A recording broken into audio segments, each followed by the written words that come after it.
Hey y'all, it's Anime Game Man. Today I'm going to be reviewing episode 12 of and I gotta say, this damn episode was fucking good, I gotta say. While it didn't do what I wanted it to do completely when it comes to kind of dispelling my fear of decoration characters, because this episode sort of made Mio and Yuki kind of decoration characters, while I didn't completely dispel my fears on that necessarily. What I did enjoy about this episode was it didn't make Mitsuki into a decoration character, and they're actually utilizing her even more. So I did like that, because the previous arcs, at the very least, they've been doing a good job of making sure Mitsuki isn't just something used just to be thrown away. No, she's like readily used. So I like that, because so far in the series, really the only characters that we can say are dynamic is Takia and Shoujo. And we could say that Mitsuki has been a pretty nice character overall in the series so far. So I really like that. And the reason why I like that is because she's a character we extremely care about.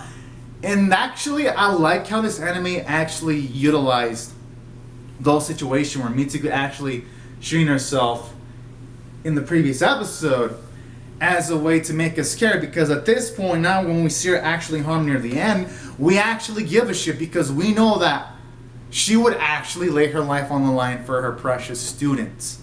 And that's what really makes that emotional sequence through the end. It makes me want to scream towards the screen and hope she's okay.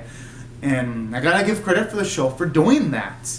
Not a lot of shows that have time travel elements can do that, or movies. So gotta give props to the writing staff for that.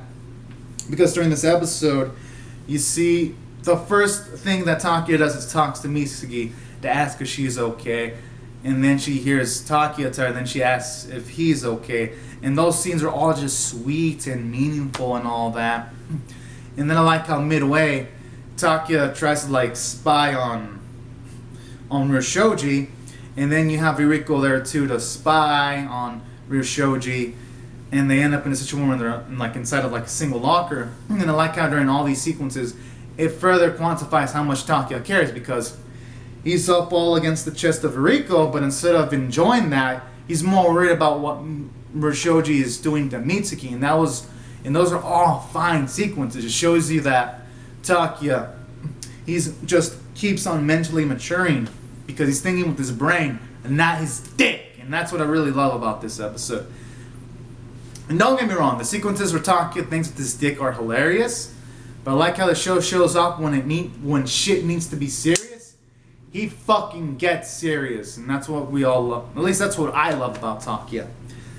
And that's what I love about this episode in utilizing Mitsuki. It utilized her really well, because when she crashed, it really made for a painful sequence, and I hope she's okay.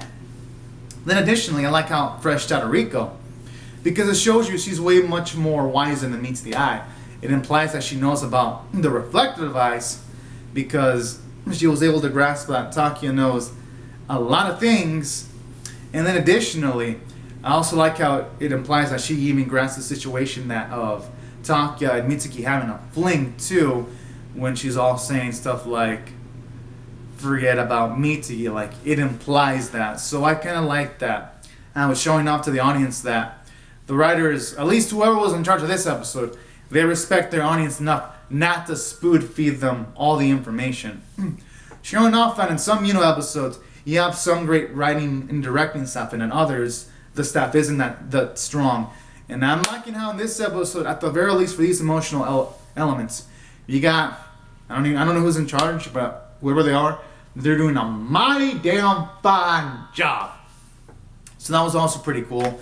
And I like how it showed Iriko's quirky fun side too. I like it how it showed her like ninja-like strength and all that kind of jazz. Or when she was able to figure out a lot about Takia just by talking to him a little bit. So I like that too, moments like that. And also like how I get characterization to Rushochi's mother, because it even shows off that she's smarter than she actually is when you have Ririko mention it, which wasn't an asshole twist. It was a well-done twist, because the previous episodes didn't imply that she's smarter. And then I like how it also gave characterization from Shoujo, because it characterizes that he's willing to kill his own mother in order to advance his goals. as shown off in the sequence later on in the episode. So all in all, this episode was phenomenal from a character standpoint. Lots of characterization for many characters. Then in addition to that, the story beats were pretty good too. This episode made me laugh. You had like Takuya try to like subtly hook up his friend Yuki with Mio midway, bouncing off of the experiences he had in the previous arc. So I like that. And while that doesn't necessarily make Mio and Yuki more than decoration characters, at the very least you have Takuya operate off of the information that he gleaned in that arc by trying to, at the very least, try to set up Yuki and Mio to his abilities while also making things convenient for himself. So that was also another cool element about this episode. And then I like the comedic timing too, like when you have Ririko throw random shit, like she threw a bracelet and just fucking went through the building of Shoujo, and then I like how she kind of uses that as a sort of excuse to just trespass in there. That was also kind of hilarious. And all in all, just the multiple funny elements about this episode, and serious elements too, I gotta say. And that's it overall. Oh, and the art animation was pretty nice, and I did like the soundtrack.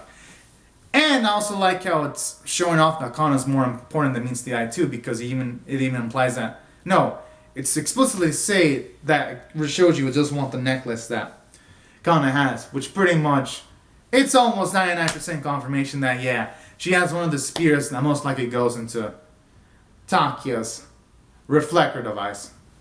It's about almost as straight as answer as we can get. So I like that too, just a lot of plot advancing things. And that's why I feel this episode was 8 out of 10 worthy. I thought it was just that fucking good. So anyways, guys and gals, these are my thoughts on, episode 12. Comment on your thoughts on the episode in the comment section below. Be sure to rate the video, subscribe. Thank you so much for watching, and I'll see you guys later if you subscribe for more, because I'm definitely pumped up for more. Alright, thank you all so much for watching, everyone. Bye-bye.